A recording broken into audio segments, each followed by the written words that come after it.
In section 1.2, we're going to talk about hash pointers and their application. A hash pointer is a kind of data structure that turns out to be used a lot in the systems that we're talking about.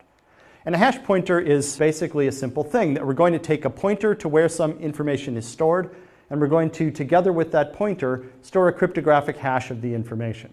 So whereas a regular pointer gives you a way to retrieve the information, a hash pointer is going to let us ask to get the information back. And it's also going to let us verify that the information hasn't changed. So a hash pointer tells us where something is and what its value was. Okay, and we're going to draw a hash pointer in diagrams like this. That we're going to have h of and then an arrow that points to something. So anything drawn like this, you think of it as being a hash pointer to this thing. It's a pointer to where it's stored, and it's also the hash of the value that this data had when we last saw it. And we can take hash pointers and we can use them to build all kinds of data structures. So a key idea here, take any data structure, a linked list, a binary search tree or something like that, and implement it with hash pointers instead of pointers as we normally would. For example, here's a linked list that we've built with hash pointers. And this is a data structure that we're going to call a blockchain. So just like a regular linked list where you have a series of blocks and each block has data, as well as a pointer to the previous block in the list, here the previous block pointer will be replaced with a hash pointer. So it says where it is and what the value of this entire previous block was.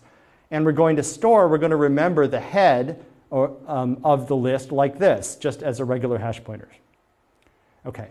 And a use case for this, for a blockchain like this, is a tamper-evident log. That is, if we want to build a log data structure that stores a bunch of data so that we can add data onto the end of the log, but if somebody goes later and messes with data that is earlier in the log, we're going to detect it. That's what the tamper evidence means. So to understand why a blockchain gives us this tamper evident property, let's ask what happens if an adversary wants to go back and tamper with data later that's in the middle of the chain. Okay, so let's assume that an adversary wants to tamper with this block down here. He wants to change the data here, and he wants to do it in such a way that we, the holders of the hash pointer at the head here, won't be able to detect it. All right, so the adversary changed the contents of this block, and therefore the hash here, which is a hash of this entire block, is not going to match up. Because the hash function is collision-free, it must be the case that the hash of this block is now different. And so we could detect the inconsistency between this data and the hash pointer that we remembered before. Or we could do that unless the adversary also tampers with the hash pointer. If he tampers with this hash pointer, then he makes these two match up. But now he's changed the content of this block. And what that means is that when we come back later and hash the contents of this block, it's not going to match the hash that we remembered before because the contents of the block has changed. And so we're going to detect the inconsistency between the contents of this block and this hash, unless the adversary also tampers with the block over here on the right. But now when he does that, the hash of this block is not going to match the hash that we remembered up here and the hash that we're holding on to. And this the adversary can't tamper with because this is the value that we remembered as being the head of the list. And so the upshot of this is that if the adversary wants to tamper with data anywhere in this entire chain, in order to keep the story consistent, he's going to have to tamper with hash pointers all the way back to the beginning, and he's ultimately going to run into a roadblock because he won't be able to tamper with the head of the list. And so what this means is that just by remembering this hash pointer, we've essentially remembered a kind of hash, a tamper-evident hash of the entire list all the way back to the beginning. And so we can build a blockchain like this containing as many blocks as we want, going back to some special block at the beginning of the list, which we might call the genesis block. And that's a tamper-evident log built out of a blockchain. Now, another useful data structure that we can build using hash pointers is a binary tree. We can build a binary tree with hash pointers, and this is called, in the jargon, a Merkle tree, after Ralph Merkle, who invented it. And the idea is this. Suppose we have a bunch of data blocks, which we'll draw across the bottom down here.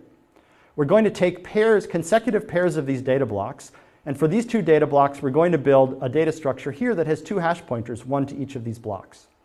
And similarly all the way across. We'll then go another level up, and this block here will contain a hash pointer of these two children down here, and so on all the way back up to the root of the tree. And then just like before, we're going to remember just the hash pointer up here at the head of the tree. And we can then, if we want, traverse down through the hash pointers to any point in the list, and we can make sure that the data hasn't been tampered with. Because just like I showed you with the blockchain, if an adversary tampers with some block down here at the bottom with the data, that will cause the hash pointer that's one level up to not match, so he'll have to tamper with that, and therefore he'll have to tamper with the hash pointer one level up from there, and therefore he'll have to tamper with the hash pointer one level up from there, and eventually he'll get up to the top where he won't be able to tamper with the hash pointer that we've remembered. So again, any attempt to tamper with any piece of data across the bottom will be insured against by just remembering the hash pointer at the top. Now, another nice feature about Merkle trees is that unlike the blockchain that we built before, that if someone wants to prove to us that a particular data block is a member of this Merkle tree, all they need to show us is this amount of data. So if we remember just the root, and someone wants to convince us that this block is in the Merkle tree, they need to show us this block, and we can verify that the hash matches up. And then they need to show us this block, and we can verify that the hash of this matches that. They can show us this block, we verify that the hash of this block matches this hash pointer, and then they show us the data. And just by verifying the hashes up to the root, we can verify that this data block was in the Merkle tree. So that takes about log n items that we need to be shown, and it takes about log n time for us to verify it. And so with a very large number of data blocks in the Merkle tree, we can still prove membership in a relatively short time. Okay, so Merkle trees have various advantages. One advantage, of course, is the tree holds many items, but we just need to remember the one root hash, which is only 256 bits. We can verify membership in a Merkle tree in logarithmic time and logarithmic space. That's nice. And there's a variant, which is a sorted Merkle tree. That's just a Merkle tree where we take the blocks at the bottom and we sort them into some order, say alphabetical, lexicographic order, or numerical order, or some order that we agree on. Now, having done that, once we've sorted the Merkle tree, now it's possible to verify non-membership in a Merkle tree. That is, we can prove that a particular block is not in the Merkle tree. And the way we do that is simply by showing a path to the item that's just before where that item would be and just after where it would be. And then we can say, look, both of these items are in the Merkle tree, they're consecutive, and therefore there's no space in between them. There's nothing in between them, and so the thing that we're trying to prove non-membership of can't be there. All right, so a Merkle tree is a binary search tree built with hash pointers. We can do logarithmic time membership proofs, non-membership proofs if we sort the tree, and it's very efficient. More generally, it turns out that we can use hash pointers in any pointer-based data structure, as long as the data structure doesn't have cycles. If there are cycles in the data structure, then we won't be able to make all the hashes match up. If you think about it, in an acyclic data structure, we can sort of start near the leaves or near the things that don't have any pointers coming out of them, compute the hashes of those, and then work our way back sort of toward the beginning. But in a structure with cycles, there's no end that we can start with and compute back from. So, for example, a directed acyclic graph out of hash pointers, and we'll be able to verify membership in that DAG very efficiently, and it will be easy to compute.